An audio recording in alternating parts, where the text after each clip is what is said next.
भारत दिव्य दर्शन।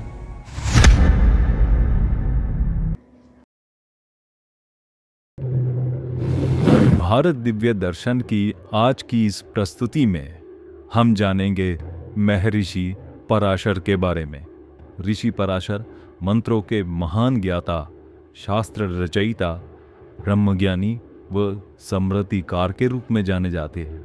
पराशर का अर्थ है जिसके दर्शन मात्र से ही समस्त पापों का नाश हो।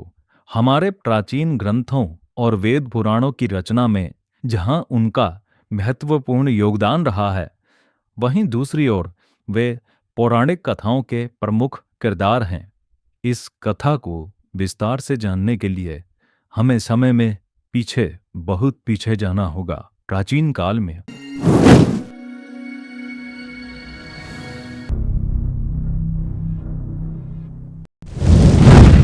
सुविख्यात महर्षि वशिष्ठ के पुत्र थे शक्ति मुनि, जिनका विवाह तपस्वी चित्रमुख की पुत्री अदेशंती से हुआ। इन्हीं के यहाँ जन्म लिया ऋषि पराशर ने। कहते हैं ऋषि पराशर 12 वर्ष तक अपनी माता के गर्भ में रहे थे और गर्भ में रहते हुए ही उन्होंने विभिन्न प्रकार के ज्ञान प्राप्त कर लिए थे।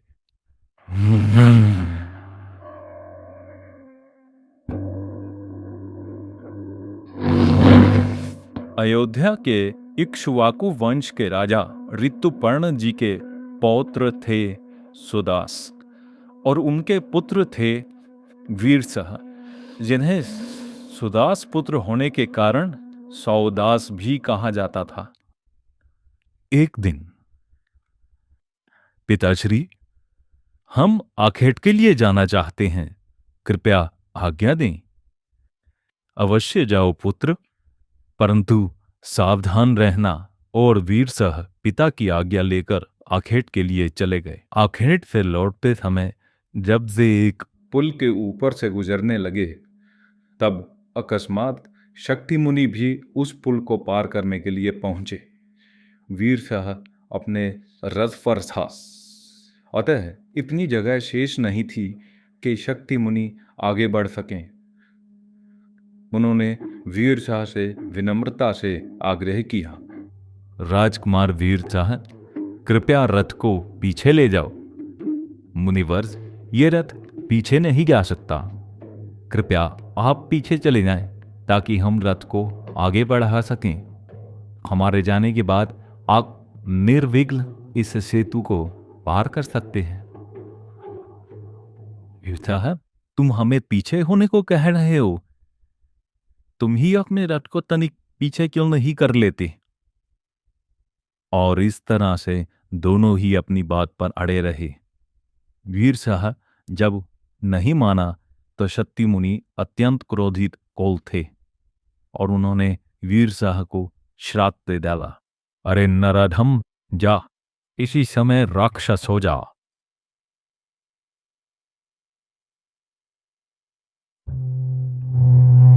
और तत्काल ही वीरशाह राक्षस के रूप में परिवर्तित हो गया।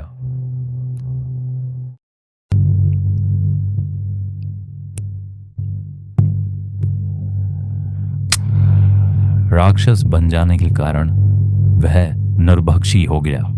श्राप मिलने से वीरशाह पहले से ही क्रोध में था, अतः शक्ति मुनि सहित ऋषि वशिष्ठ के 100 पुत्रों को भी वह खा गया। जब इस घटना का ऋषि वशिष्ठ को पता चला तो वे बहुत दुखी हुए। इस दुख से विचलित होकर मुनि वशिष्ठ ने भी अपने प्राण त्याग देने का निर्णय लिया, परंतु कई बार प्रयास करने के बाद भी वे सफल नहीं हो सके। तब शक्ति मुनि की पत्नी को लेकर वे हिमालय में जा बसे। हिमालय प्रवास के दौरान एक दिन अचानक वेद पाठ के स्वर उनको सुनाई देने लगे। वे अचंभित होकर इधर उधर देखने लगे, परंतु उन्हें वेद का पाठ करने वाला कोई भी दिखाई नहीं दिया। तब शक्ति मुनि की पत्नी ने उन्हें बताया कि वे गर्भवती हैं और गर्भ में पल रहा बालक ही वेद उच्चारण कर रहा है, तब वशिष्ठ जी अति प्रसन्न हो उठे और उन्होंने आत्महत्या का विचार ही त्याग दिया।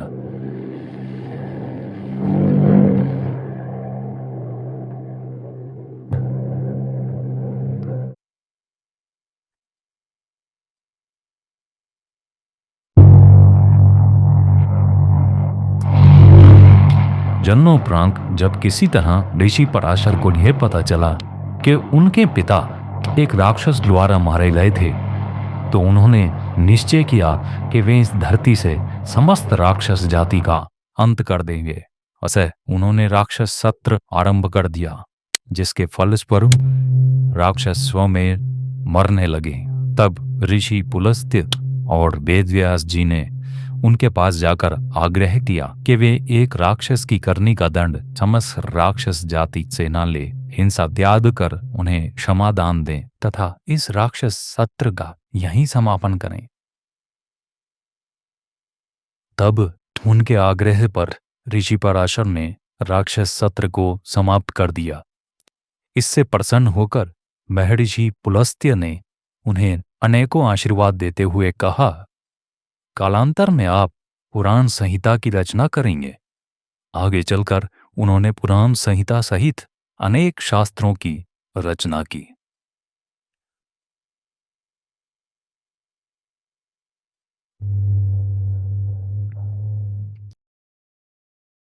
मित्रों, हिमाचल की अनेकों पवित्र झीलों में से एक है पराशर झील।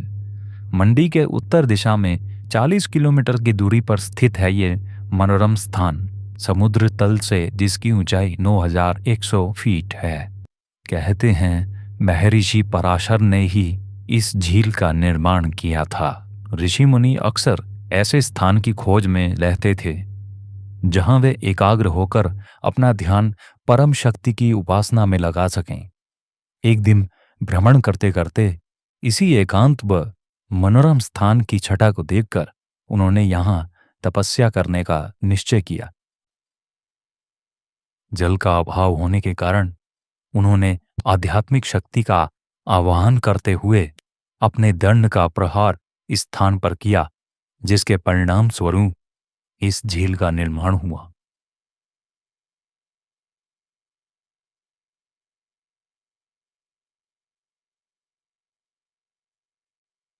पराशर झील अपने आप में एक अद्भुत और विचित्र झील है।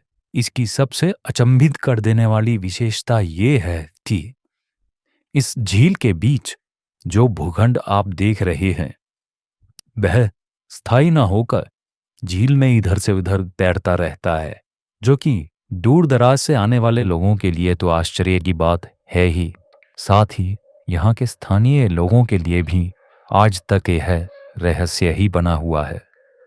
यह झील कितनी गहरी है, इस बात का पता आज तक कोई नहीं लगा सका।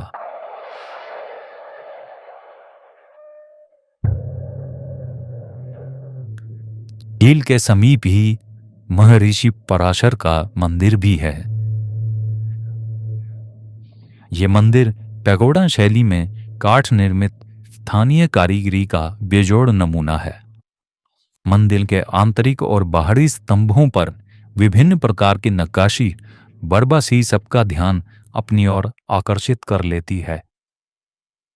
मंदिर के बीचों बीच स्थित महर्षि पराशर की पवित्र मूर्ति के दर्शन किए जा सकते हैं। यह मंदिर कितना प्राचीन है यह कहना कठिन है, परंतु स्थानीय लोगों का मानना है कि इस मंदिर को बनाने में 18 वर्ष का समय लगा था। इतिहासकारों की माने तो ये मंदिर 14वीं सदी में मंडी के राजा बाणसेन द्वारा बनवाया गया था। जून के महीने में यहाँ धार्मिक उत्सव मनाया जाता है, जिसमें हर वर्ष दूर दराज के लोग इसमें भाग लेने आते हैं। मंदिर के दर्शनों का सही समय जून से दिसंबर तक है। जनवरी और फरवरी में यहाँ भारी बर्फ पड़ती है। अगली प्रस्तुति में हम फिर मिलेंगे ऐसी ही एक मनोरंजक कथा और ज्ञानवर्धक जानकारी के साथ। जय हिंद, जय भारत।